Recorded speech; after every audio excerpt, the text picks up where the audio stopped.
Olá! Hoje a gente vai mergulhar num capítulo da Bíblia que fala sobre o maior reboot de todos os tempos, Gênesis 9. É uma história que começa com uma promessa gigante de esperança depois de uma catástrofe global, mas que termina, com um lembrete bem desconfortável sobre a nossa própria fragilidade.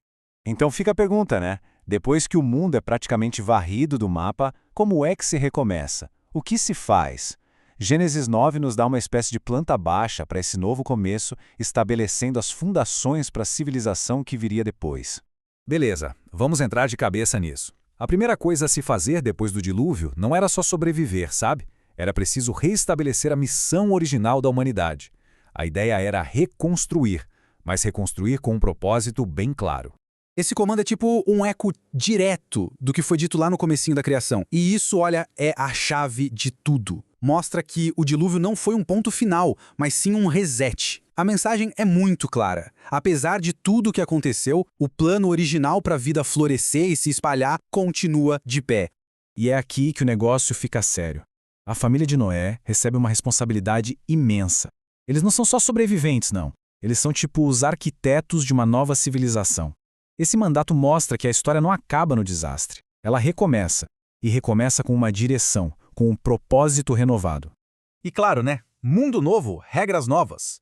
E a base de toda essa nova ordem social gira em torno de uma ideia fundamental, o valor profundo da vida. É isso que vai definir o alicerce ético para toda a humanidade dali para frente. Uma das mudanças mais radicais que a gente vê é na dieta. Antes do dilúvio, a humanidade era basicamente vegetariana. Agora, pela primeira vez, existe a permissão para comer carne. Isso pode ser visto como uma concessão bem prática, uma adaptação para a nova realidade de um mundo onde o ecossistema foi completamente transformado. Só que essa permissão nova vem com um porém gigantesco. É proibido consumir o sangue.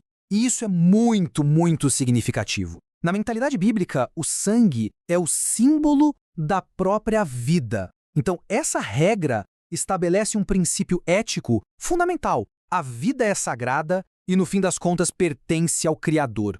E a coisa fica ainda mais séria nesse trecho aqui, que se torna a base para a ideia de justiça. A vida humana tem um valor que é absoluto. Não é pela utilidade da pessoa, mas sim porque cada um de nós carrega a imagem de Deus. Por isso, qualquer violência contra uma vida exige uma prestação de contas. Esse é um dos pilares de toda a ética que a Bíblia vai construir. Agora a gente chega no ponto alto da primeira metade da história. Uma promessa universal feita por Deus para toda a criação. Uma aliança que oferece uma coisa que a gente poderia chamar de segurança cósmica.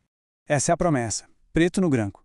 E o mais impressionante disso tudo é que é uma promessa de mão única, ou seja, ela depende só da fidelidade de Deus e não do nosso comportamento, se a gente vai ser perfeito ou não. É uma expressão pura de misericórdia. E para selar esse acordo, para ninguém esquecer, surge um sinal visível. E é fascinante que não seja uma estátua, um monumento ou um texto.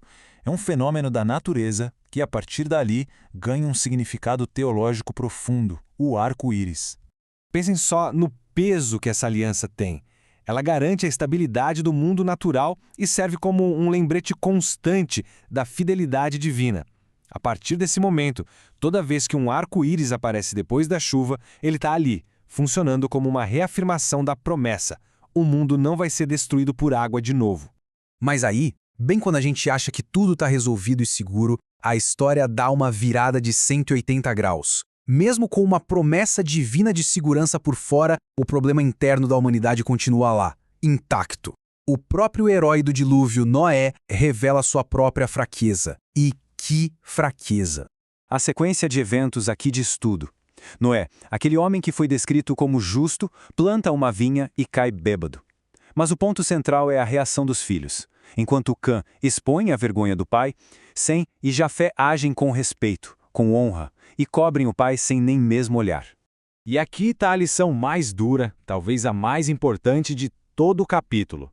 O dilúvio limpou o mundo por fora, limpou a corrupção que estava espalhada.